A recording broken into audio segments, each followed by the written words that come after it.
Seja muito bem-vindo para mais um dia de plano anual de leitura da Bíblia da Ser. E hoje nós vamos falar sobre o livro de Colossenses. Gente, essa carta que Paulo escreveu aos Colossenses, ela nos traz um pouco de lembranças sobre Efésios, sobre Romanos, sobre Coríntios, e também nos mostra o quão é importante a permanência. Se eu pudesse dar um tema para essa carta, eu daria permanência.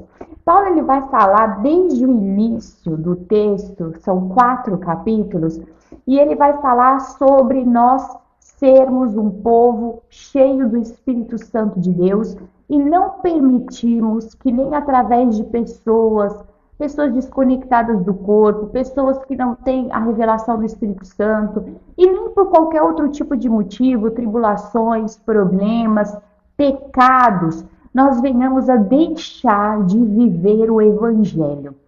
Paulo fala muito sobre isso e ainda vai dizer: Cristo é o cabeça, o foco, a fonte, a principal pedra preciosa da nossa vida do Evangelho. E é tão interessante nós olharmos isso, porque Paulo ele fala, eu falei sobre permanecer, e Paulo ele fala aqui no versículo 23 do capítulo 1.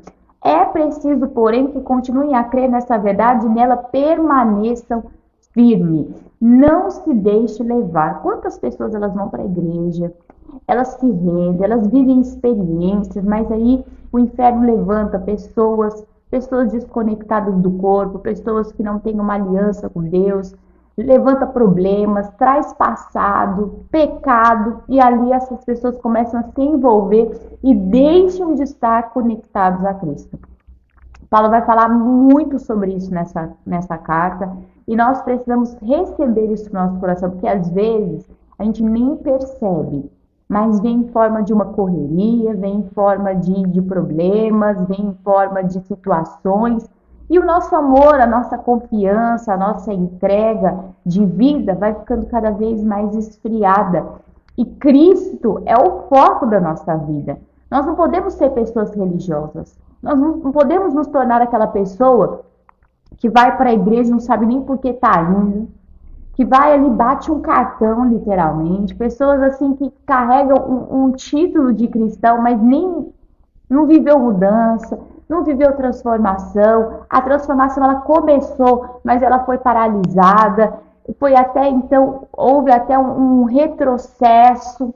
Tem pessoas que vivem retrocessos na sua vida espiritual. Então hoje, você e eu precisamos ser tomados por essa revelação de Deus e falar: em nome de Jesus, eu não aceito esse retrocesso espiritual na minha vida. Eu quero viver uma vida de permanência na presença de Deus. Por quê? Porque Cristo é aquele que opera através do corpo o amadurecimento, a transformação e o crescimento de cada um de nós. Não existe membro do corpo fora do corpo, gente. Não existe desengrejado. Pessoa desengrejada, ela é uma pessoa que está desvinculada de Deus. Ela perdeu a sua vida com Deus. Não tem conexão com Deus. Quem não tem conexão com Deus não está debaixo de salvação. Ah, mas eu vejo muitas pessoas pregando. Pois é, mas estão pregando uma palavra que não está aqui. E é essa palavra que nos cura, que nos liberta, que nos renova, que nos restaura. Sabe, eu estou falando isso, eu vou ler o versículo que Paulo vai citar, está no capítulo 2 do versículo aí, 18, 19 e 20, ele fala o seguinte: não aceitem a condenação daqueles que insistem em uma humildade fingida e na adoração de anjos, que alegam ter visões a respeito dessas coisas. A mente pecaminosa deles os tornou orgulhosos, e eles não estão ligados a Cristo, que é o cabeça do corpo. Unido a ele por meio de juntas de seus ligamentos, o corpo cresce à medida que é nutrido por Deus. Vocês morreram com Cristo, ele nos libertou dos princípios espirituais deste mundo. Nós precisamos estar conectados com o corpo de Cristo. E aí todo o processo que nós aprendemos com o nosso bispo, lá no livro, sua descendência determina a sua eternidade. Todo o senhorio do inferno é removido a partir do momento que nós estamos conectados com Cristo através do corpo, sendo trabalhados pelo Espírito Santo de Deus, aonde o que era do inferno é retirado, é removido, e as coisas de Deus são colocadas dentro de nós.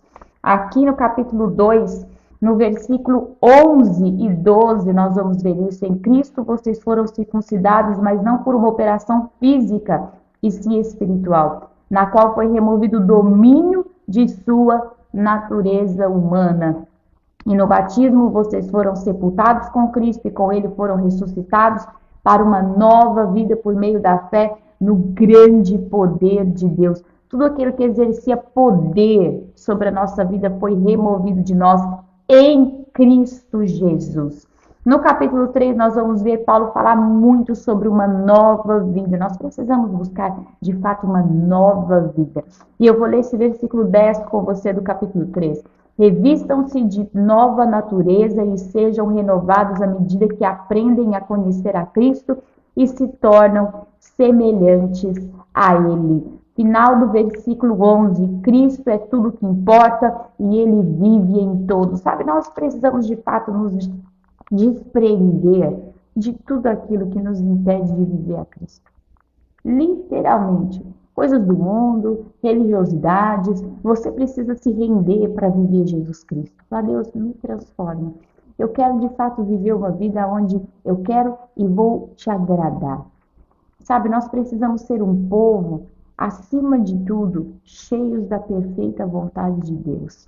E para nós chegarmos ao final, Paulo vai dar um conselho igual ou semelhante a Efésios, ali no capítulo de Efésios, 5 também.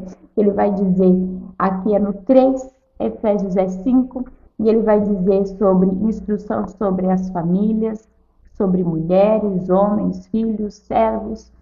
E Paulo termina falando o quanto nós precisamos ser dedicados à oração, o quanto a nossa vida precisa trabalhar para o reino.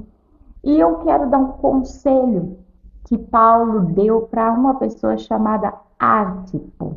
Está aqui no versículo 12 do capítulo 4. Ele diz assim, digam a Arquipo, cuide em realizar o ministério que o Senhor lhe deu. E hoje eu digo a você, cuide em realizar o ministério que Deus te deu. Não dê argumentos, não dê desculpas e muito menos não permita que ninguém te roube o seu bem mais precioso, que é o teu ministério. Não permita que ninguém destrua seu ministério. Cuide em realizar o ministério que Deus te deu. Eu aguardo você nas próximas cartas do apóstolo Paulo. Que Deus te abençoe.